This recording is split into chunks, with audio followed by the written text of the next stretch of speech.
What's up, everybody? Today I'm here to do a ranking of all of the books that I read in September, which is a total of 15 books. And usually for my monthly reading wraps-ups, I'll just go through and talk about all the books that I read that month in the order that I read them in. But I thought I'd switch things up a little bit and do a ranking this time around. So talking about all 15 books I read in the month of September, ranked from least favorite to favorite. So getting right into it, my least favorite book that I read this month is The Freak Show by Brian Smith. Now, before I get into this book, my little rant review of it, I will say that I have read a couple of other books by this author, and I thought that they were both at least decent, and one of them I actually quite enjoyed and was pretty good, which was called Depraved. And I went into this one kind of excited to check out another one of his books, and also because it's like a freak show, and I'm into like freak show, carnival type stuff, which is what this advertises itself as. Unfortunately, that is not what this book is at all. So basically what this book is about is aliens. Yes, aliens. It has almost nothing to do with a freak show, with like carnivals, circus, any of that type of stuff at all. There's a few like freak show like characters in here. The aliens are kind of like described as freaks, and all of these different aliens in this book have like different appearances, and some of them disguise themselves as freaks, and there is like a carnival type setting in here, but it is a very, very small part of the story that is not utilized like hardly at all.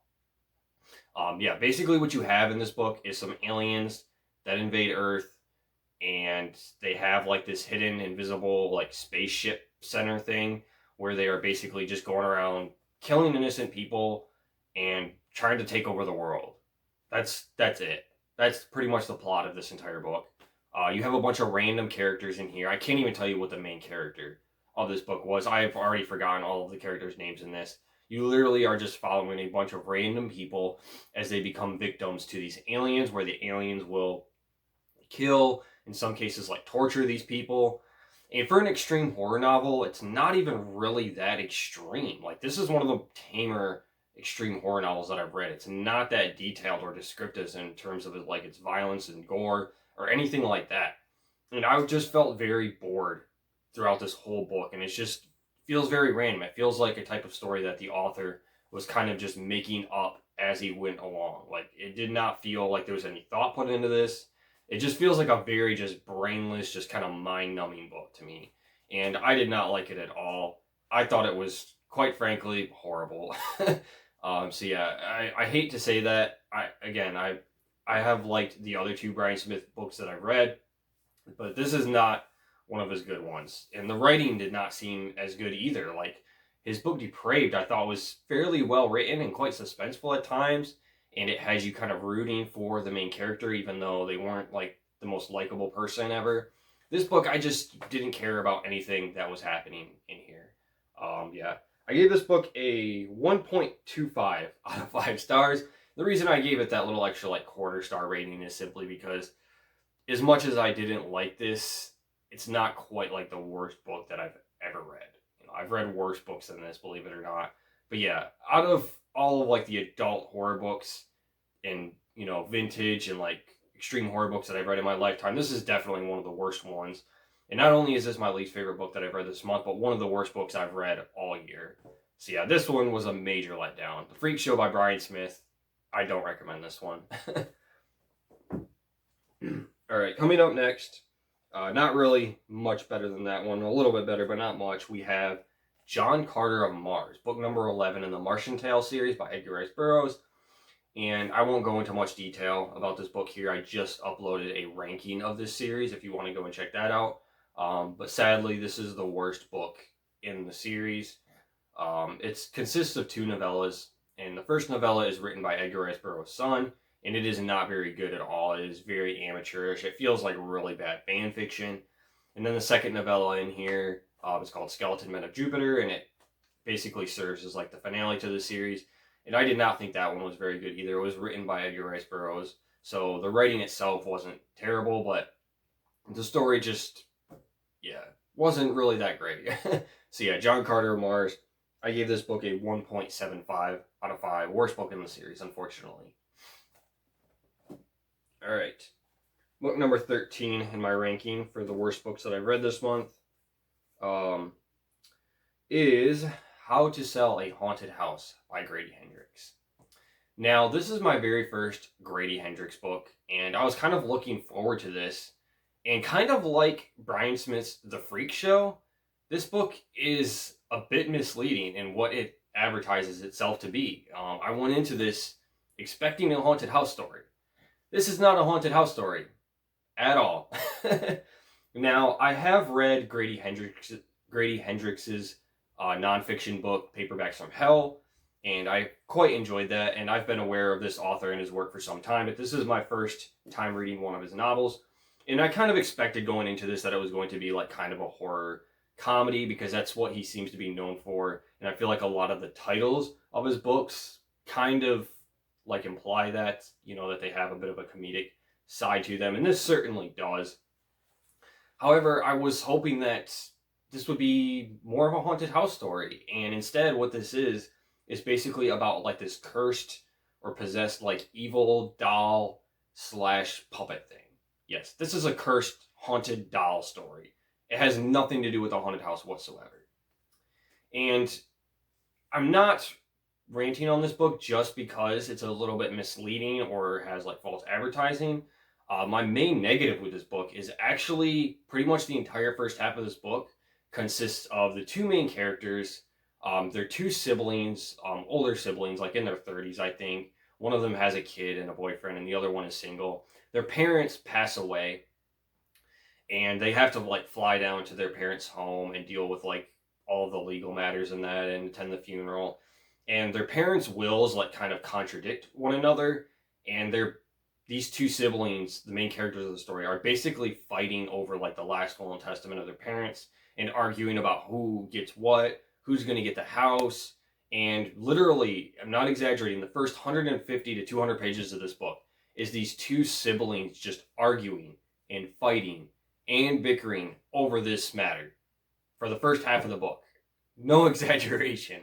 And it is just so annoying, and just it made this book just such a grind to get through. I did not enjoy it at all. You know, at first I was like kind of amused by it because I think the author was trying to be kind of like funny about it, and it, even though it was a lot of melodrama, it was presented in kind of like this humorous way that was sort of like, it felt like the author like knew what he was doing and kind of like mocking the characters for being so childish and kind of silly. However, the fact that it went on for, you know, over 100 pages just made it very grating and annoying, and I did not enjoy it at all. So yeah, the first half of this book is horrible. It does pick up a little bit in like the third act. Things get pretty crazy. This haunted puppet thing does some pretty wild stuff. It gets pretty violent at times. There's a bit of blood and gore in here. And there's also this cool like giant creature that the siblings have to fight at the end of the book. Minor spoiler alert, this haunted puppet takes all of these other puppets.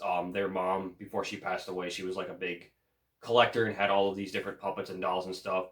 And this haunted puppet like gathers together all of these dolls and various puppets and like builds this giant golem-like creature that comes after and attacks the siblings, and they have to figure out how to like defeat this monster. That was kind of fun. So yeah, there's some fun action and some stuff that happens like in the third final act of this book, but for the most part I was not impressed with my first Grady Hendrix outing, and this is not a book that I would recommend, sadly. I gave it a 2.5 out of 5 stars. So yeah, just kind of okay, not really that great. Alright, the next book that I read, or not that I read, but on my ranking, is Lana of Cthulhu, book number 10 in the Martian Tales series. Once again, I talk about these books more in my ranking of this series if you want to go and check that out. But this book was just okay. I gave it a 2.5 out of 5 stars as well. And yeah, I don't have a lot to say about that one. Okay, I'm already forgetting what numbers I'm at on my ranking, but we'll just keep going. The next book in my ranking is part of the Fear Street series, Super Chiller. This is Cheerleaders, the New Evil, and this is the 4th book in the Cheerleader series. I have read the original Cheerleaders trilogy, And then there's one more Cheerleaders book after this, also part of the Super Chiller series. And I liked the original Cheerleaders trilogy. I thought it was good. It seems to be like one of R.L. Stine's most popular books or trilogies within the Fear Street franchise. I didn't quite love it or think it was all that amazing, but I thought it was pretty good. I enjoyed it for the most part. And that trilogy told a very like kind of conclusive, like isolated story. We didn't really need any more sequels. However, I'm still kind of curious to check these ones out and just see where they take things. And this sequel, it really didn't feel necessary, to be honest. So the Cheerleader trilogy is basically about this evil spirit that comes back from many, many years ago from like the ancient Fear family. And this evil spirit basically possesses certain people and will make a lot of bad things start to happen. And the possessed person will start, injuring people. There's some deaths in these books.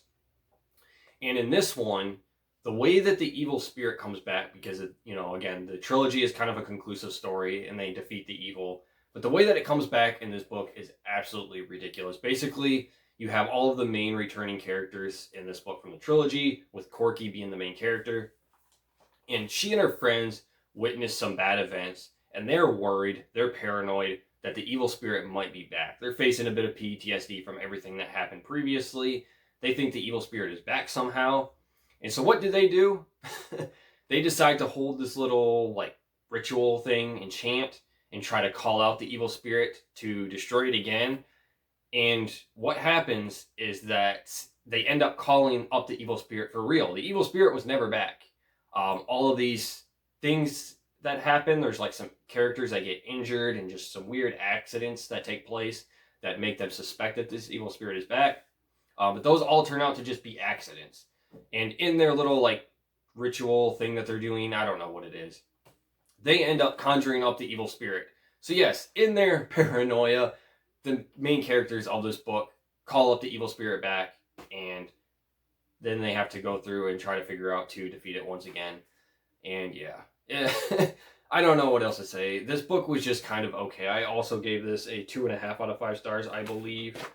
Yes, a 2.5 out of 5 stars. This was a sequel we didn't really need, but it wasn't all that bad. It was just okay, fine. So yeah, I think the Cheerleaders trilogy should have stayed as it is, but I mean, if you really enjoy these types of books and you want to see basically the same story done over again, you'll probably enjoy this one as well. So yeah, Cheerleaders the New Evil, it was fine. Okay, the next book that I read I have in my ranking is something a little bit different, a children's book. This is called The Snow Wife by Robert San Souci.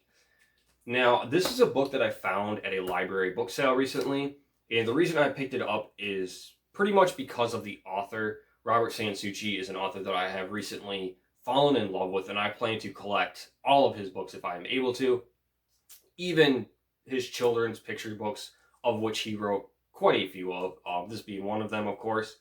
And this is basically a children's retelling of the old Japanese folk tale that has been adapted and retold countless times over the years. Probably my personal favorite adaptation of that folk tale is from the Tales from the Dark Side movie, the segment called Lover's Vow. And this is basically a children's version of that story, and I thought it was good. This is a very short children's book, obviously, with a lot of heavy illustrations, so I can't really give you too much of like a detailed review on this book. It's very short. But let me see. I gave it what did I rate this book? Like a flat 3 out of 5 stars. It was decently enjoyable for what it is. I mean, it's a kid's book, so yeah. Not a lot to say about it. Yeah, that's The Snow Wife by Robert San Souci. Okay, the next book in my ranking is one that was quite a surprise. This is Scared to Death by Jonna and Malcolm. And Jonna and Malcolm is a pen name for a husband and wife team that wrote a lot of children's books back in the day. I believe back in the 90s. They wrote a lot of standalone titles, and then I believe they also ghost wrote some books for some other series, including R.L. Stine's Ghost of Fear Street. I believe they wrote 2 books for that series. And this one is just a standalone like kids horror book that they wrote. And I actually really enjoyed this. This book was quite a surprise. It's basically about these groups of kids, these siblings that are staying at this house on like some kind of vacation with their parents, but their parents are off doing other stuff and leave the kids at home. And they hire a babysitter. And this babysitter is very weird, kind of spooky. The kids don't really trust her. And the kids decide to play like kind of a prank on her and scare their babysitter.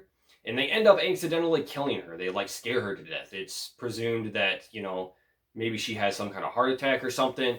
But she ends up dying. And however, the babysitter ends up disappearing. Her body just vanishes.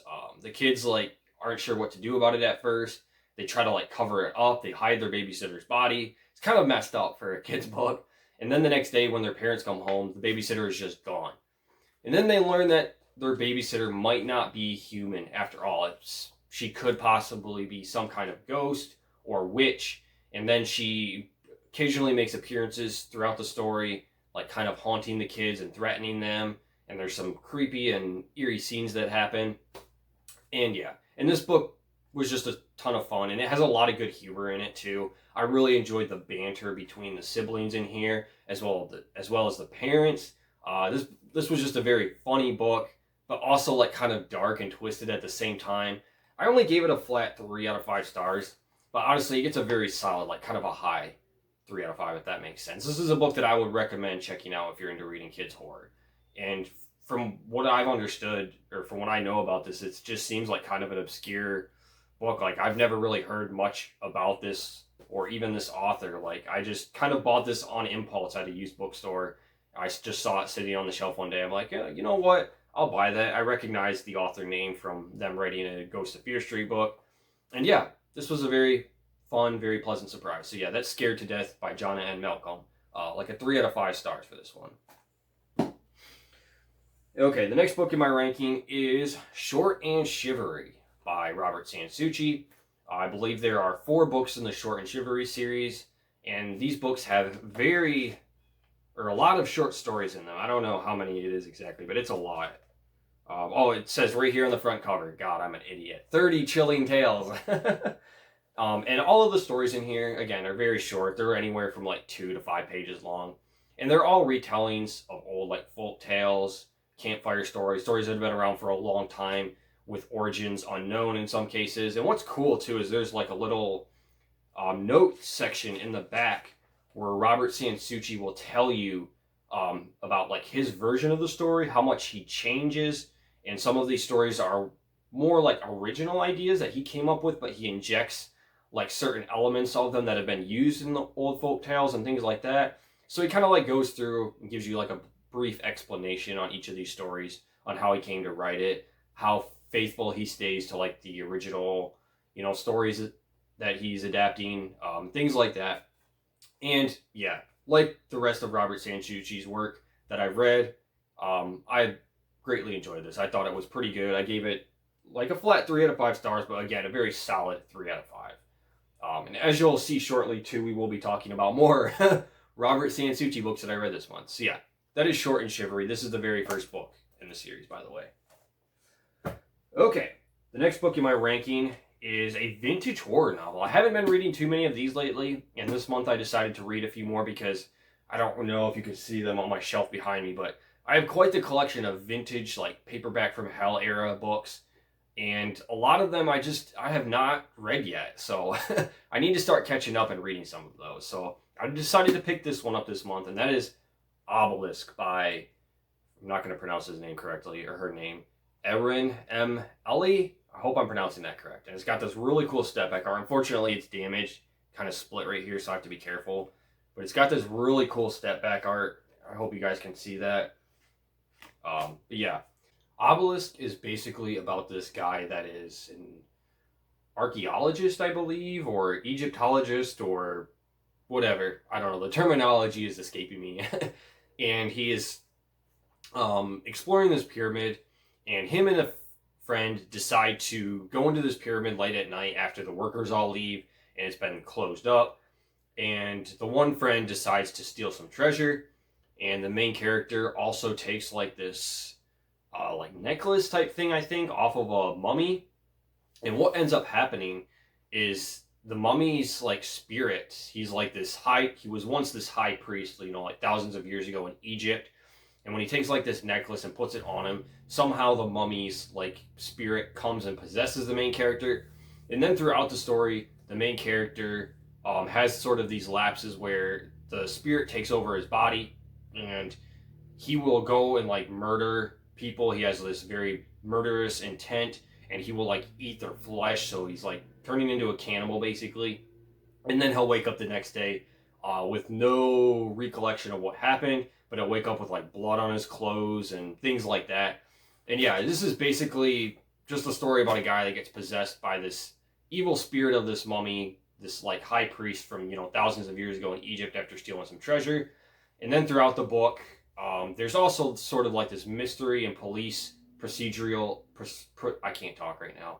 Police procedural aspect to it, where there's these detectives trying to figure out what happened and following these string of murders and trying to figure out who did this. And I will just say that this was a pretty fun book. And out of all of the vintage horror novels that I've read, I would say this is one of the better ones. I kind of like the writing. It's very straightforward. It gets right into the action. It does go on a little bit too long. It gets a little bit repetitive. Like the main character will go out and murder someone, and then we'll switch to the point of view of like the detective tracking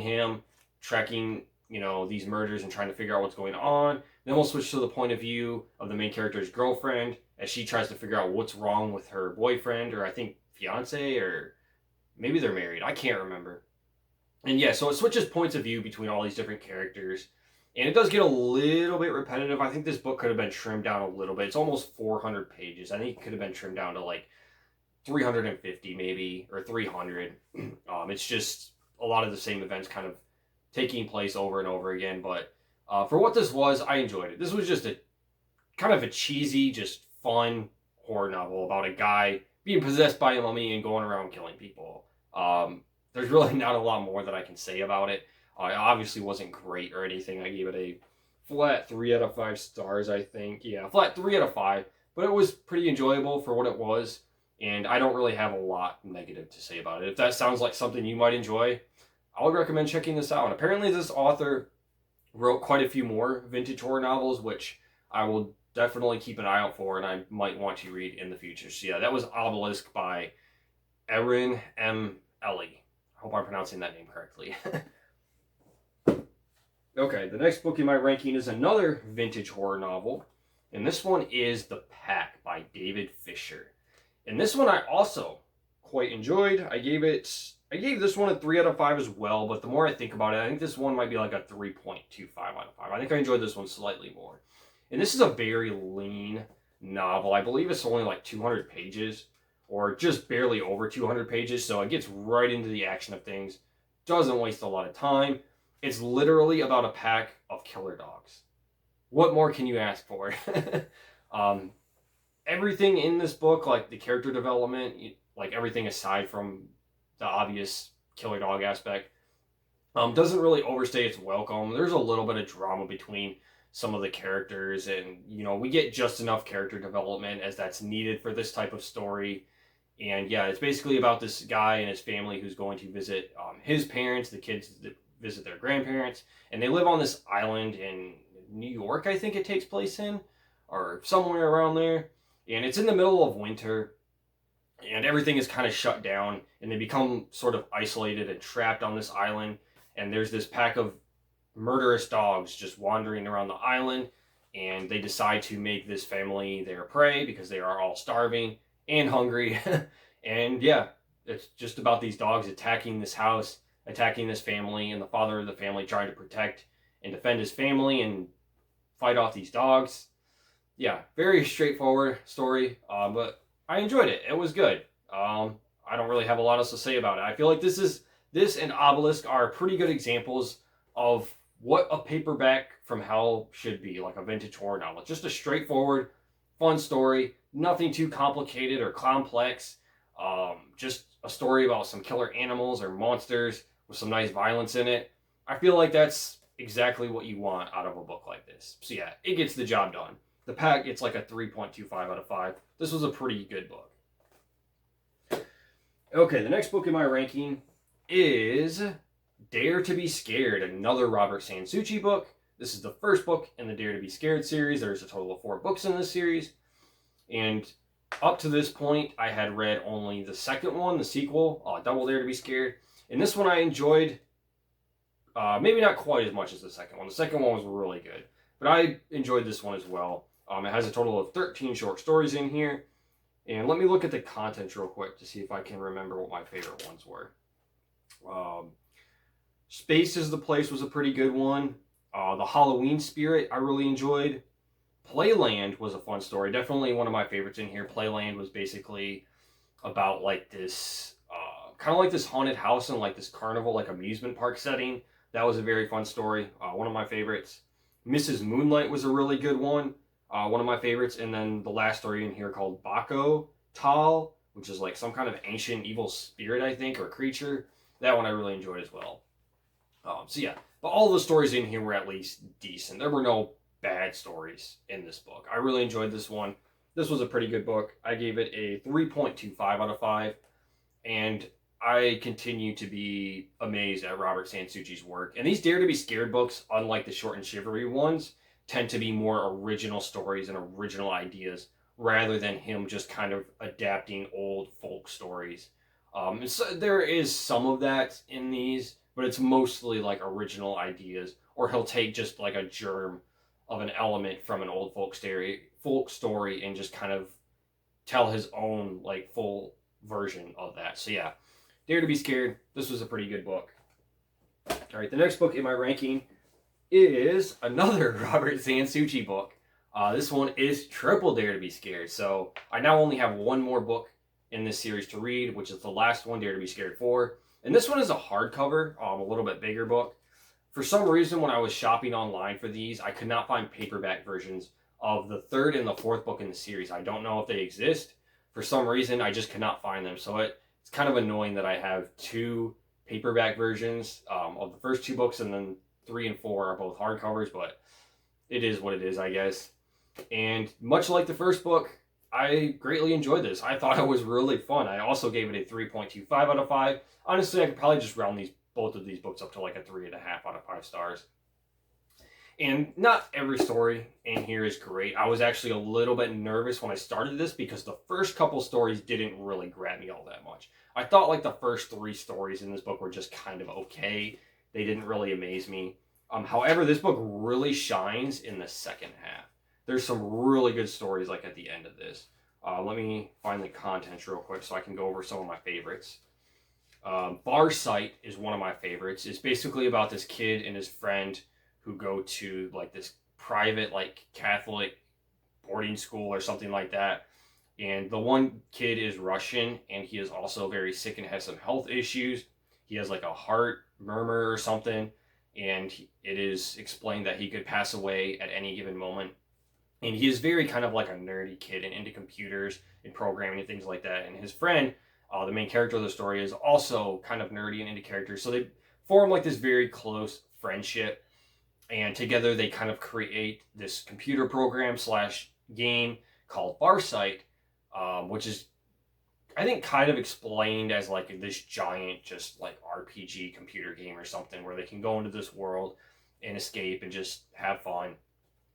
And one day, the Russian kid who is sick with the heart disease or whatever passes away. Yes, a kid dies in this story. But our main character learns that maybe he's not like completely gone after all. Even though he dies, he may discover that his friend's spirit was somehow trapped or like sucked into this sort of virtual world that he and his friend created. And I don't really want to give anything. I feel like I already kind of spoiled the story. I don't want to give anything away more than that. But yeah, this was a really good story. I really enjoyed this one. And there's also a lot of themes and like discussion in the story about like religion and the afterlife and things like that. And I thought it was all very interesting.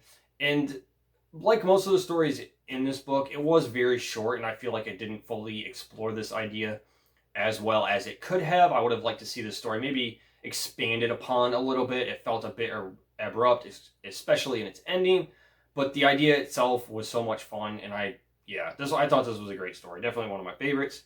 And then the next story in here was also very, very good. It's called Field of Nightmares.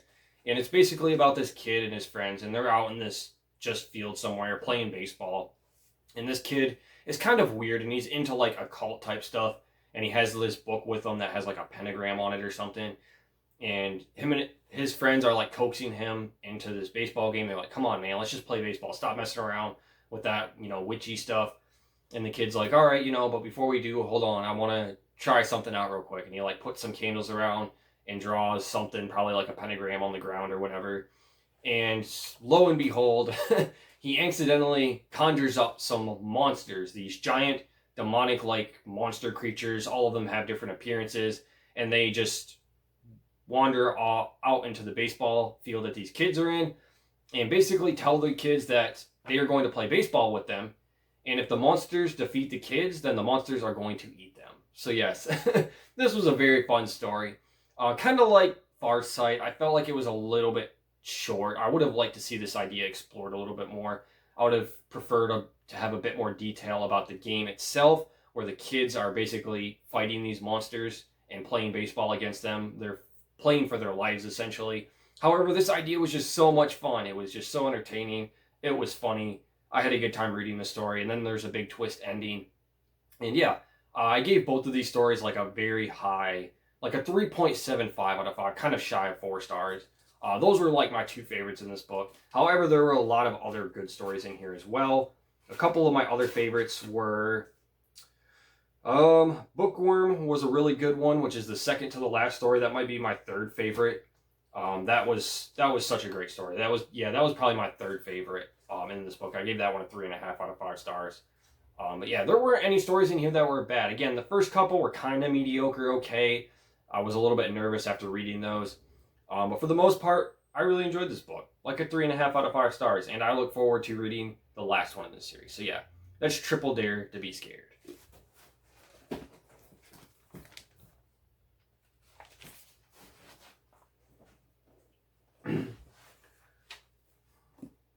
Alright, coming in at number 2 on my ranking. I only have a couple books left so I can remember where I'm at now.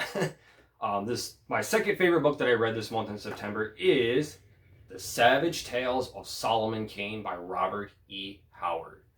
Now, I have read some of Robert E. Howard's work before, mostly some of his short horror stories, and like his Cthulhu Mythos type stories.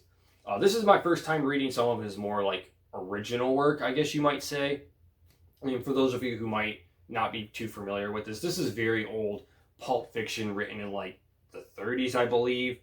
A lot of these stories were written in like the 20s and the 30s. Most of them in the 20s, it appears. Robert E. Howard wrote a lot of short stories for like the Weird Tales magazine and was like a close friend of H.P. Lovecraft, and together they wrote a lot of stories. And this is a short story collection, but all of them involve the same main character, who is Solomon Kane. And Solomon Kane is basically this guy that is a vigilante. He pretty much just wanders around the land, saving people, defeating evil monsters, supernatural beings, killing villains that are like just have like slaves, or like stealing from villages, or just doing bad things, criminals. He basically just goes around and is trying to fight against evil. That's pretty much what these stories are. And I enjoyed it. It was pretty good. I expected to like this because I have discovered that I have enjoyed reading pulp fiction, and I enjoy like Edgar Rice Burroughs' work, obviously, with like the Tarzan books and the Martian Tales. I didn't love this quite as much as I was hoping, but I did enjoy it, and I will probably check out some of Robert E. Howard's other works, like the Conan the Barbarian series. And yeah, I thought this was pretty good. And I don't know how many stories are in here, but this is like the complete collection. It contains every short story that was written, with Solomon Kane as the main character. It looks like there's about like 15 of them, roughly. And then there's also a few like poems in this book as well that Robert E. Howard wrote. And then also a couple like fragmented stories, which were, I guess, stories that were published after he passed away. So like unfinished tales, kind of. And some stories were better than others, obviously, as is always the case with short story collections. There were a couple I didn't really care for quite as much, and some that I thought were pretty entertaining. But yeah, I gave this book a 3.5 out of 5 stars. Overall, I thought it was pretty good, and I look forward to reading more from Robert E. Howard in the future. Quick update. I am an idiot and forgot to include this book, Night of the Living Mummy from the House of Shivers series. I also read this book in the month of September and completely forgot to add it to my ranking. I put it probably somewhere like in the middle or like upper end of my ranking though. I also talk about this book in a video I did where I rank all of the Goosebumps Mummy books. So I talk about it there if you want to see me like review this. But I enjoyed this book and gave it like a 3.5 or like a 3.25 out of 5. I thought it was pretty good. So yeah, just had to kind of include that there. I can't believe I forgot to put this in my ranking, but yeah. Okay. The last book that I'm talking about here, my favorite book that I read this month, kind of by a sliver.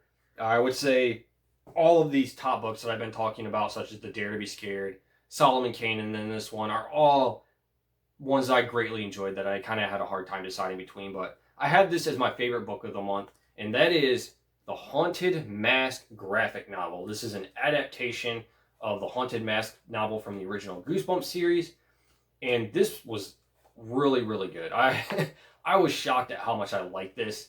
Not that I necessarily went into this with like low expectations, but I typically don't read a lot of like graphic novels or comics. And I don't know, I just didn't really expect this to be as good as it was, honestly. Let me see, what did I give this as a rating? I gave it a 3.75, but I might as well just round it up to a 4 out of 5 stars, honestly. I don't know why I put that 0.75 there. This is a 4 out of 5 star book to me. I thought this was really great. It's a pretty faithful adaptation. There's a few small changes. There's some things in the book that aren't in here. Obviously, it's hard to adapt a 120-page novel and put everything in there and make it like identical. And this does take a few like creative liberties as well. There's a few things in here that weren't in the novel, but I thought this was very, very good for what it was. I think it could have been a little bit longer. It did feel kind of short, and it's about 150 pages. And I do recall thinking that I wish there had been a little bit more horror to it. I feel like we could have gotten some more scenes with maybe the Haunted Mask like kind of possessing Carly Beth and her scaring kids and just scaring people in general. I think we could have gotten a little bit more of that, I think. But other than that, I really don't have anything negative to say about it. This is a very solid adaptation. The writing is really good. The illustrations are phenomenal. I love the artwork in this book, honestly. Let me see if I can find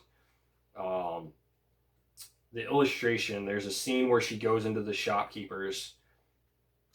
I can't find it.